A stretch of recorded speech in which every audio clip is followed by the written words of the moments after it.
Good morning, hockey fans. This is Stephen Heisler with HeisHockey.com. Hello, good morning. The Victorious Hockey Company and the Junior Hockey Discussion Group on Facebook.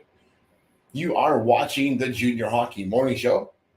We are on the World Sports Broadcasting Network, WSBN.TV, Facebook, Twitter, YouTube. Hopefully you guys enjoy your weekend of hockey. We certainly stay busy. Today is Monday, October 16th, and Monday, all during the regular season, we bring in the wrap. We'll go through the leagues today from the NAHL, USHL here in the United States, and from the BCHL to Manitoba in Canada. What an incredible week of junior hockey. Did you happen to see what happened with the North American Hockey League's Maine Nordiques win on Saturday over the Maryland Black Bears? That was crazy. If you haven't seen it yet, check out the North American Hockey League webpage or their Twitter account or Facebook account, and they have a little link to the video there. Very crazy. Scored 2 goals in the closing seconds to tie the game and then get the win in overtime. A very big emotional win for the Nordiques. Unfortunately, that led to a less than great game on Sunday. We'll get into more of the NHL and the rest of the leagues here in today's wrap. Starting out with the United States Hockey League, the Dubuque Fighting Saints are leading the Eastern Conference with 5 wins in their first 8 games. The Madison Capitals are a point behind Dubuque with 1 less game played. Out in the Western Conference, we have the undefeated Fargo Force and Tri-City Storm leading the way, with the Sioux City Musketeers just a point behind the frontrunners. The NAHL, roses are red, violets are blue. Not going to do all that. Yes, the Austin Bruins are on top of the Central Division, but things are starting to heat up again. That's what that division does. The Aberdeen Wings and St. Cloud Norsemen sit just 3 points behind the leaders. Here's an apparently well-kept secret. Don't tell anybody. The Minotauros have the 3rd best record in the entire league. That's secret.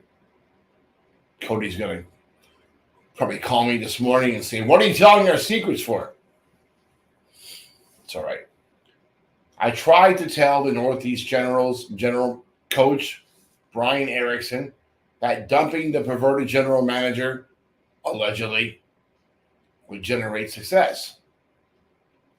Now the boys from Boston have wins in 3 straight games and are sitting alongside the Black Bears at the top of the East Division. All you had to do is cut out the cancer. Things are going better in Boston. How can we not be impressed with the job that Chris Razloff has done with the Midwest Division leading Chippewa Steel? I can't talk this morning, Tommy.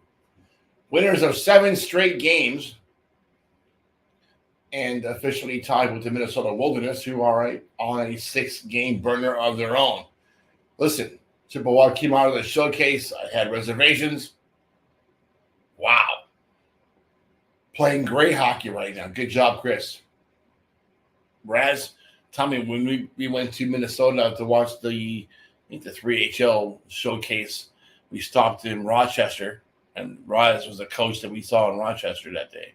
When it was so cold outside, we washed our car, and we couldn't open the doors. I forgot that. That was exciting.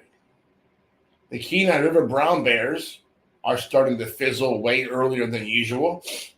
Players are running away from the mess as fast as they can.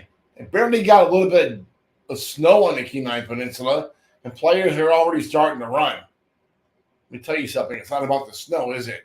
It's about the snow job they're getting.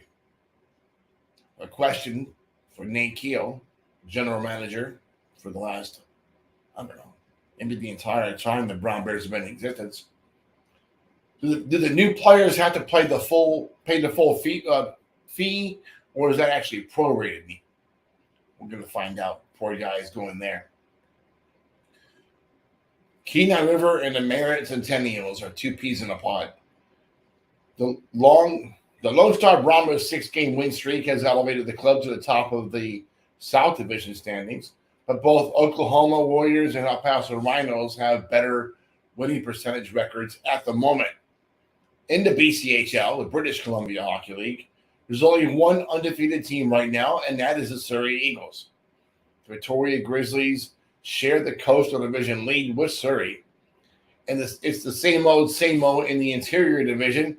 Yes, that means the Petiton V's are leading the way with 14 points through the first 9 games of the season.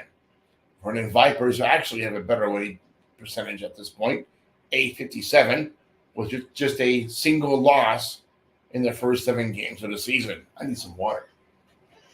Usually I would have coffee, but I gave it away. The Alberta Junior Hockey League. There are 3 teams sitting in the top of the league table this morning. Shocker, the Brooks Bandits, Black Falls Bulldogs, and Sherwood Park Crusaders. To make things even more interesting, the Judd Miller Dragons are just a few points behind the leaders. I like how the AJ does it. They don't break off into divisions, just one table for the whole entire league. Makes sense.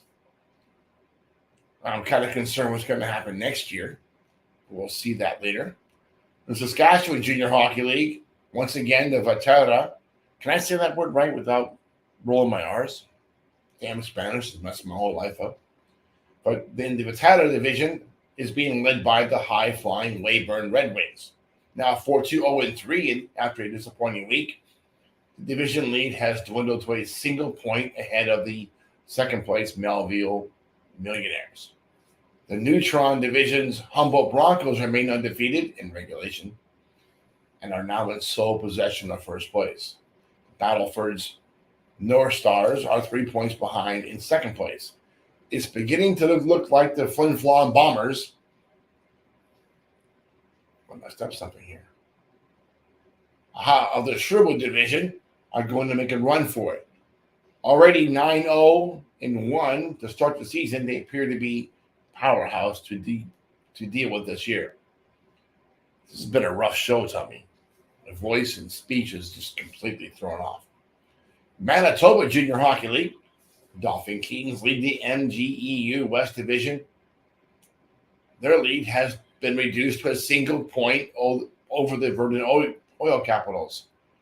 There's a logjam at top of the MGEU East Division. The Winkler Flyers, Steinbach Pistons have a slim 1-point lead over the Niagara Nighthawks. All right, let me explain myself. When I have a headache, my speech gets a little bit off. It's kind of why I got out of radio a number of years ago. This is what my kids and I have been dealing with for the last kids for 18 years. But I'm going to continue to try to get the show out regardless when that happens. Hope you didn't like today's show, but we'll try to do a little better tomorrow. Until then, hope that you enjoy your morning coffee, beer, wine, tequila, whatever you're drinking this morning, and have a great day in hockey.